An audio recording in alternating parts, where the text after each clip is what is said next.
We are live. What's up, my friend? Abby here, and welcome to our first Write With Me live stream of NaNoWriMo. I know it's not the beginning of NaNoWriMo, it's November 8th. We're 8 days into this writing challenge, but I'm super excited to get started with you guys and to finally sit down during NaNoWriMo and write with you as a group, as a community. So much fun. And I'm really excited to jump into my story today. So first things first, tell me if you can see me and hear me okay. Type in the chat. Let me know if everything looks good on your end. And thank you for being here. Thank you for coming to write live with me today. And even if you can't stay for the whole writing session, even just a little bit of the writing session, taking time to focus on your creativity and enjoy the art, the act of creating is so important. So you should be super proud of yourself for showing up here today. That's the hardest part. So you made it past that hurdle and it's time to write. So awesome. Everyone can see me. Fabulous. Tell me where you're tuning in from. Type in the chat and tell me what you're working on today. I would love to hear about it. And how is your NaNoWriMo going so far? So I have been kind of working on a few different projects this NaNoWriMo. Haven't had as much time to write as I would have liked, but my goal this month is not necessarily to hit a certain word count. It's more just to write every single day and make progress towards these writing goals. I'm hoping tentatively that I can finish my current work in progress throughout the month of November. So that's kind of my vague goal. I'm not gonna be upset if I don't make that goal, because I realize that inspiration sometimes takes time. And this book has very much been coming to me like one step at a time, which has been a cool writing process, but I don't want to rush it because of that. So yeah, learning a lot as I write this book and having fun with it. And I can't really say much more about it because it's top secret. But it's been fun. Looks like we have writers from all over the world joining. Awesome. So many different projects. So cool. Sci-fi, fantasy series. So cool. Awesome. Well, I'm so glad you're here. Also, if you are new around here, if this is the first time you've joined one of these Write With Me live streams, the way these live streams work is we do writing sprints together. So we do 25-minute sprints with 5-minute breaks in between to chat about our stories. So during the breaks, I look at the chat, I grab a few questions and answer as many as I can during that break, and then we get back into writing. So I'm going to set up a timer so that you guys can see it too, and also set an alarm on my phone. And I'm going to set up a sprint in the Discord. So if you are not part of the Discord, you can join the Discord by joining my Patreon at any level.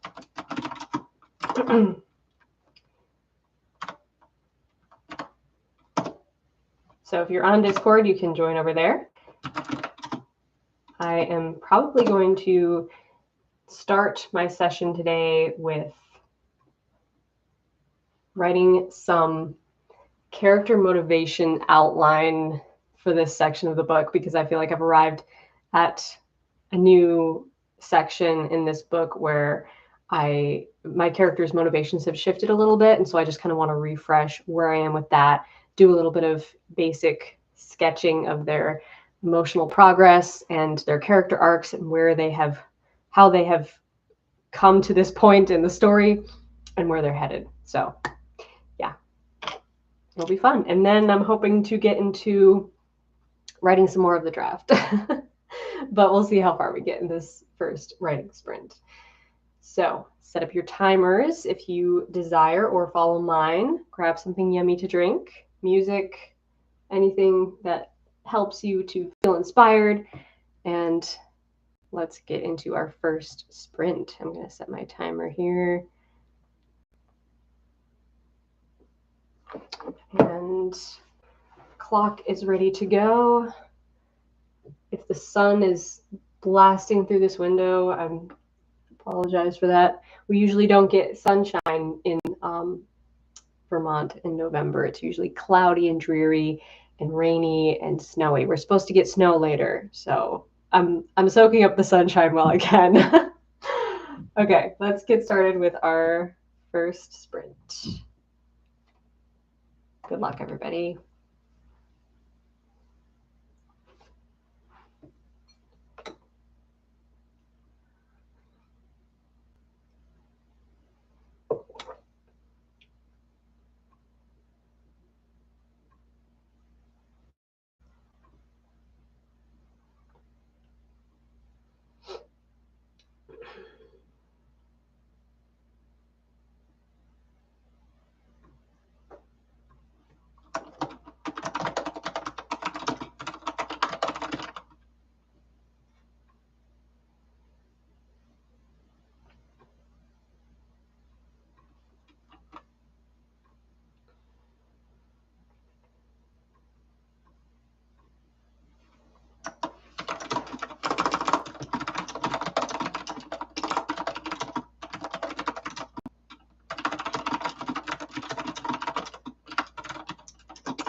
Sprint number 1 is done.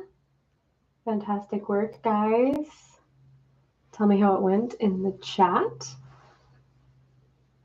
We're going to take a 5-minute break, and then we're going to jump back into our next sprint.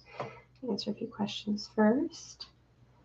I kind of was all over the place during that sprint. I was outlining some character motivations for my character arcs, and then I went to my scene card outline, my index card outline, and was trying to sketch out some chapters and just clarify things. So yeah, I was all over the place. I don't even really have a word count to share, but I will share what I wrote in my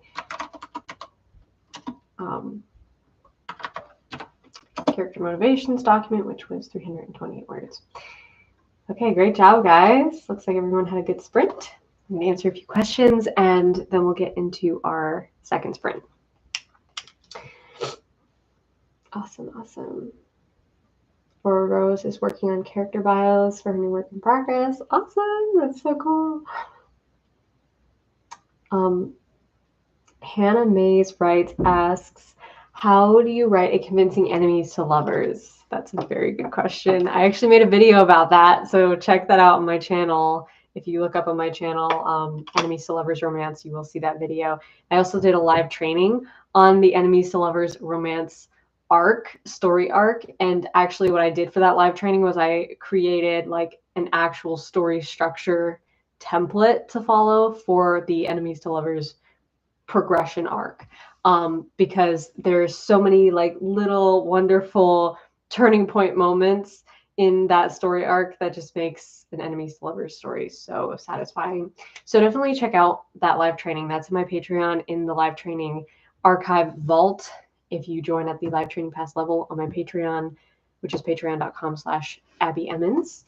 Definitely check that out, but also look at that video that's on my channel because I give a lot of good tips in that video. There's just so much to say about it. So much. Let's see. Como Rebo asks, how do you intertwine character arcs with an adventure plot? That's a really good question.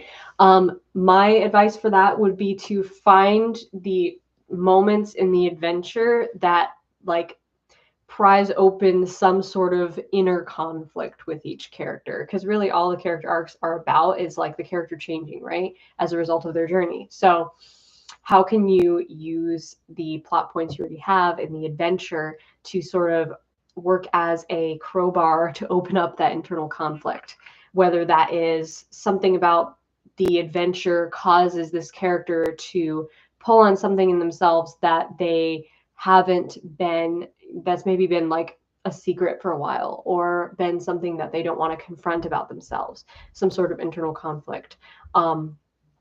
It can be really fun to use that as a springboard sort of for the internal conflict, because both things are happening parallel to each other, right? We're not hitting pause on the adventure to go deep into the internal conflict, but we're using the adventure as part of what opens up that can of worms, so to speak. So look for ways that you can use existing plot points to sort of call on and open up the internal conflict of each character. And then, you know, as far as the character arc goes, as the story goes on, you'll find that this character is confronting their inner conflict and their problems and their fears in different ways that is actually causing them to grow and change as a result. But yeah, it can be super fun.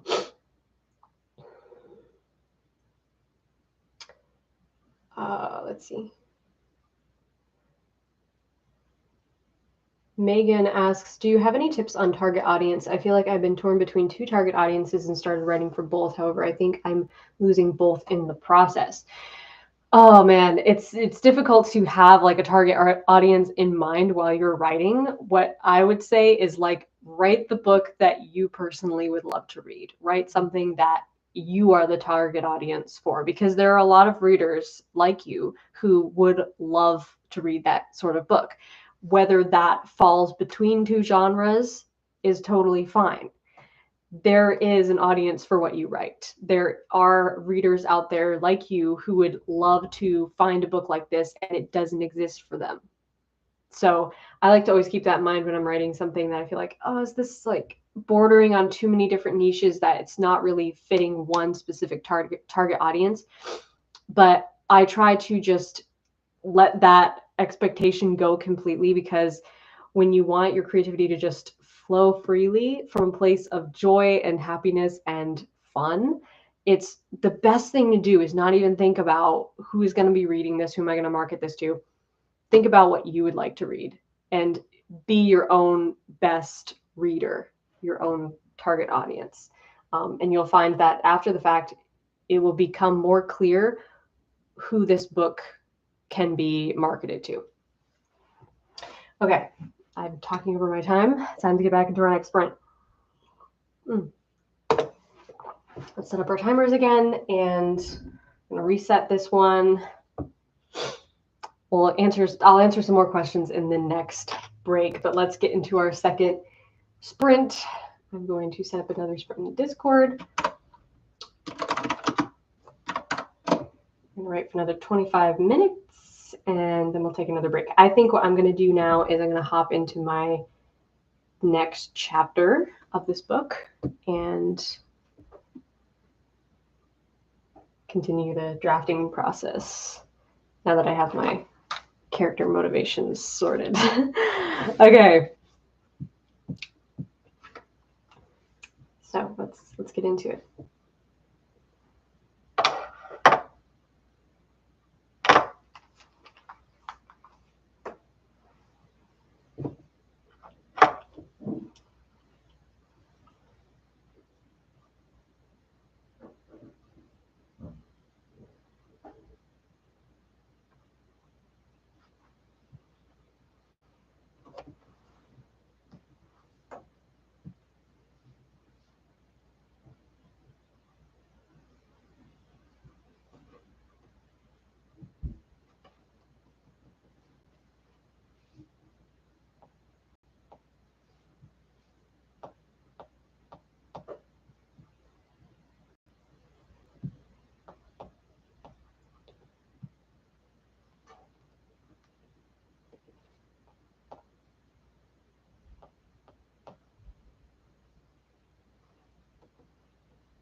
is sprint number 2 finished. Good job, guys. Sprint 2 out of 4. It's done. You guys are doing amazingly. Fantastic job. Awesome. So let's take a quick break and I'll answer a few more questions and then we'll get into our 3rd sprint. Let's see, I wrote almost 400 words in that sprint. I guess the time hasn't run out in Discord yet. Okay, just it. Yay! So 390 words for me. Great job, guys. You're writing so much. It's amazing. Okay, we're going to take a quick break and then get into our 3rd sprint. I feel like this scene, before I got into this scene, I wasn't sure if it was all there yet, but I think it is. Okay. Let's see some questions. Emma asks, I'm struggling with writing a consistent personality for my main character. I keep inserting my own personality. Do you have any tips? Great question and very timely question because I just recently posted a video called How to Write a Character Who's Not Like You. So check out that video. That's one of my most recent videos on my channel. But in that video, I give some tips on basically how to like become your character mentally so that you're not just inserting your own personality into everything they say and do. Number one thing I would say is to make sure that they have a different personality from you and that they have different goals and fears. And really like sink your teeth into that personality and try to embody that and figure out like, how does this character see things differently than how I see things? And the other tips that I give in that video are kind of like, some of them might sound a little bit strange, but they work so well.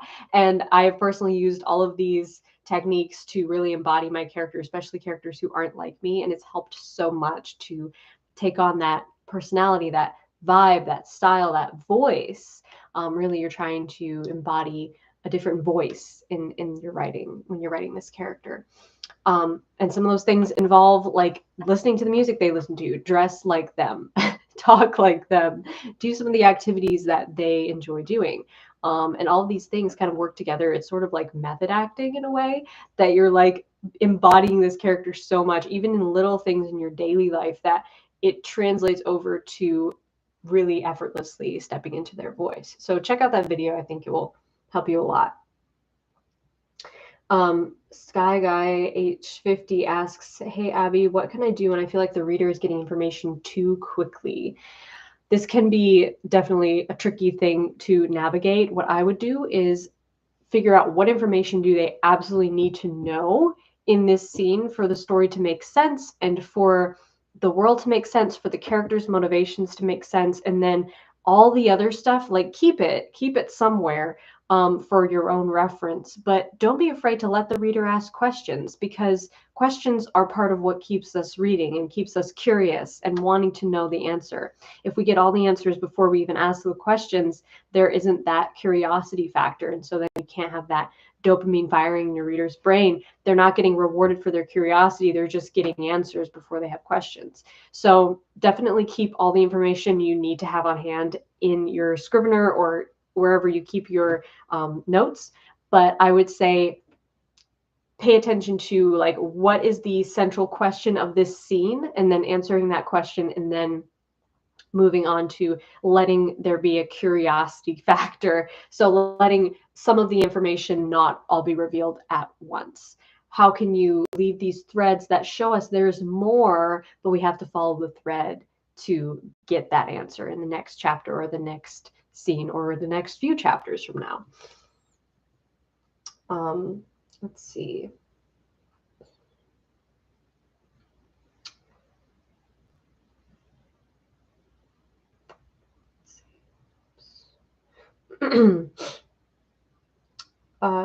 Naharika asks, do you have any tips on how to rewrite a novel without throwing off the pacing?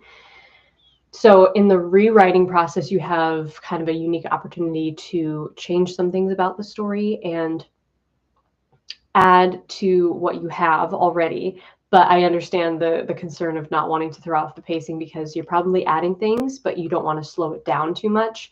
What I did when I recently rewrote a novel, and I was actually adding an entire point of view. So I added a lot of words to the novel, and I ended up adding a lot of scenes as well. But what I did was I went through the book and I looked for certain chapters where these two characters, I have my main character, my second main character. The second main character got a point of view during this rewrite, but I was looking for scenes where these two characters are together and a lot of progression happens with them together. And I can find those moments where, okay, where is it more interesting to hear this from character B's perspective? And then rewrote the entire scene from character B's perspective. So you can kind of play with this and see what are the moments that you're like, oh, I really want this to stay the same. And then what are some moments where you could switch the point of view or add whatever you're doing. I'm not sure if you're switching a point of view or if you're adding a point of view or anything like that. But if you are just simply adding to the story, making sure that every moment still changes something. There's still some sort of progression in each scene. So we end the scene or end the new chapter with a new understanding of the characters or with something has slightly changed. Whether that's the characters have been impacted by an external event or they have made a decision about how they're going to respond to the external event, or they've changed their mind or changed their plan a little bit. Something has to always be changing for us to follow along and feel like, okay, there's meaning and significance in what I just read. It wasn't just filler. It wasn't just fluff. This has brought us to a new place. And now we have a new next step forward. So as long as you still have that, I would say your pacing will probably be great. It probably won't be thrown off much at all. And you can always get a beta reader or critique partner to look at the changes you've made and give you feedback on how the pacing feels. Okay, let's get into our next sprint. I'm going to reset my timer here, set up another sprint in the Discord. So feel free to join over there. I'm going to continue writing this scene before it's before I start thinking too much about. Okay, lost my train of thought. Let's get back into it. Okay, in 25 minutes, we'll have another break, chat for a few more minutes, and then we'll go into our last sprint. So there's 2 sprints left. If you are just arriving, you're like, oh no, I missed it. No, we have 2 more sprints left to do. So timer's on. Let's get into it.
Gosh, that one went really fast. I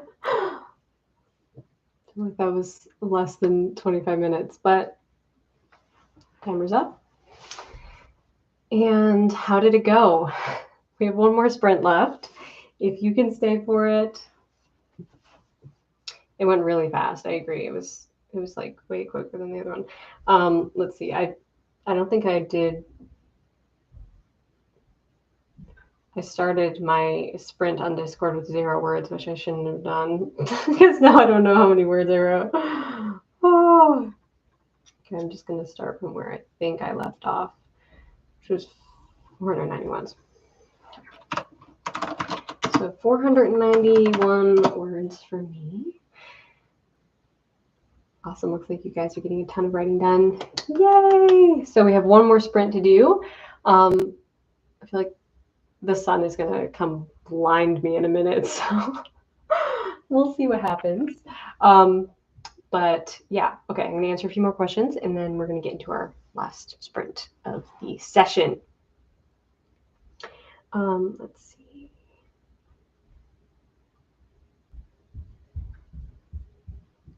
Amina asked, I was recently working on these characters with the Enneagram, and I wanted to ask if I had to base every single decision that they make on their type. Such a hectic thing. Definitely not. You don't have to base every single decision they make or even all their motivations on a particular Enneagram type. How I like to use the Enneagram is by kind of using it as like a springboard of this is the building blocks of where a character's deep motivations come from, but their specific motivations and their specific goals and fears will be very different based on what character you're writing, depending from character to character. And I like to use the Enneagram more as like a rough sketch outline of like what this character is like fundamentally. And then I start building upon it with layers of what makes them unique. So using it like that, I find can be a lot more helpful than like basing every single decision they make off of that. Because like, even though their root may be something like, for say an Enneagram 3, their root motivation might be like, I need to be successful. I can't be a failure. That may be their root motivation, but it will take shape in a different way depending on who they are as a character. What they think of as success will be very different. So as you can see, like, you could have many different characters that are all Enneagram 3s, but their ideas of success look very different. So then their motivation or their goal really is rooted in their specific idea of success, not just in success as a vague, nebulous idea. So getting specific with your characters and making them unique is key here. Let's see.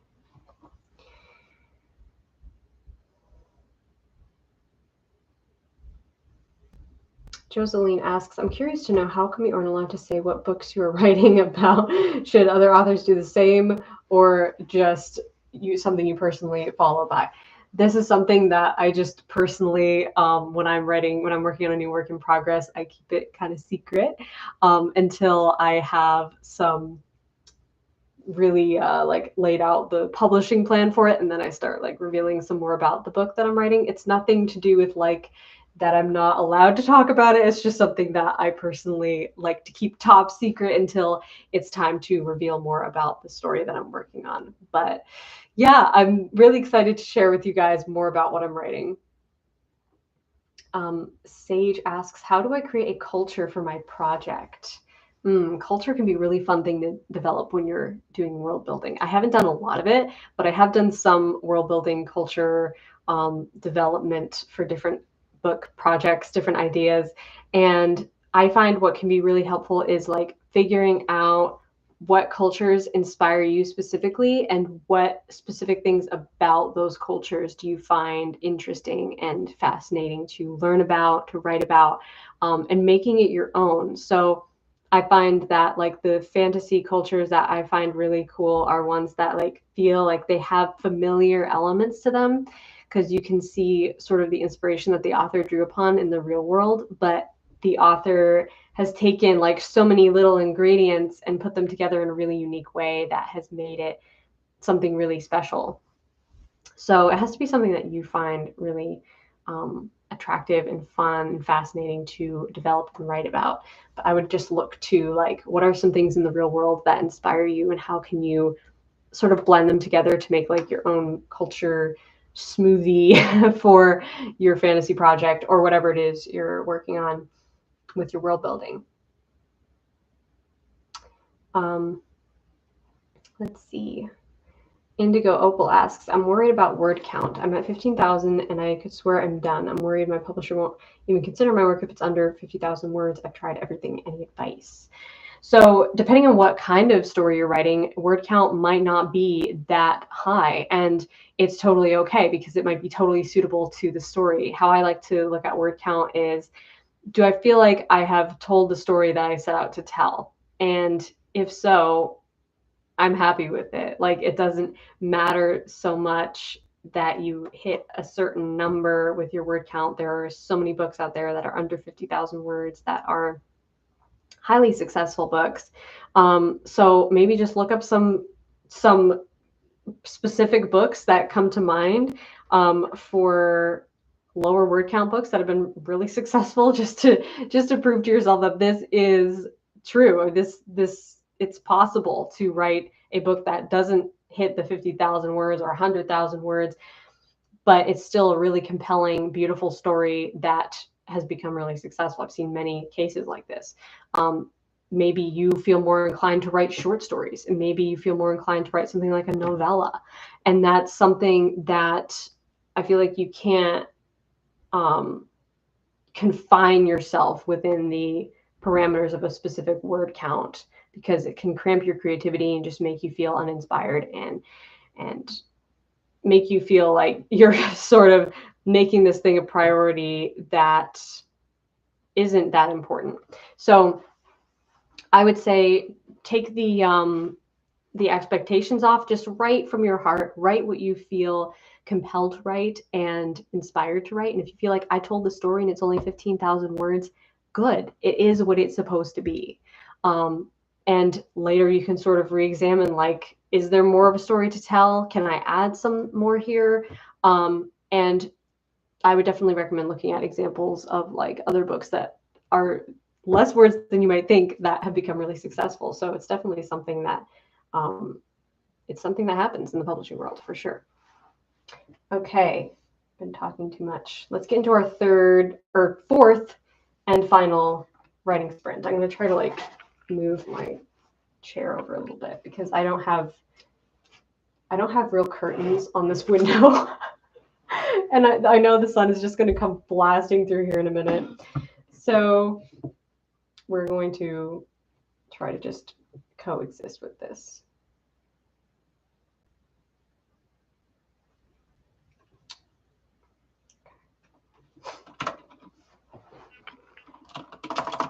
I'm going to start one last sprint in the Discord. Let's see.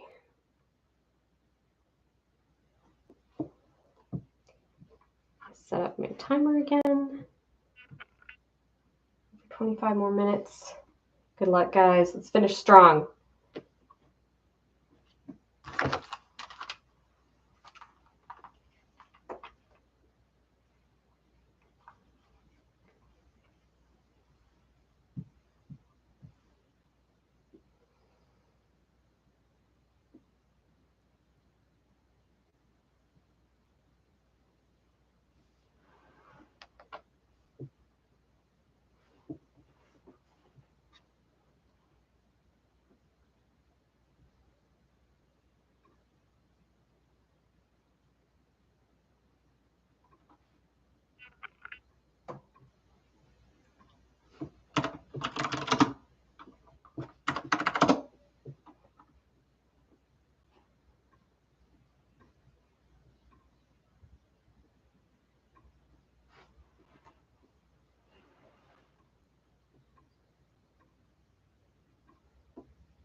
Boom.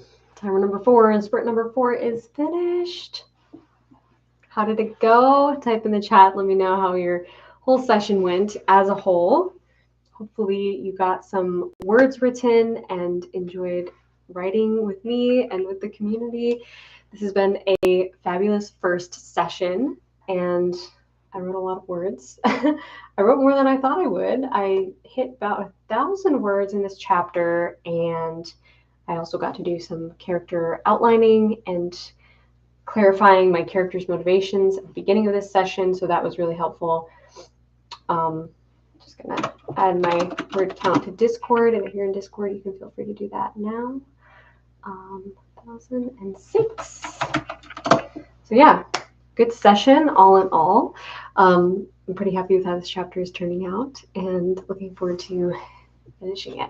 But for now, it is time for me to sign off. But we are going to meet again next Wednesday for another Write With Me live stream and continue this writing sprint of fun as we continue NaNoWriMo and continue with our writing projects. So until then, you guys can check out the Discord community if you're not there yet. If you are, you know that we're in there every day doing writing sprints, hanging out, chatting about our stories, sharing our work.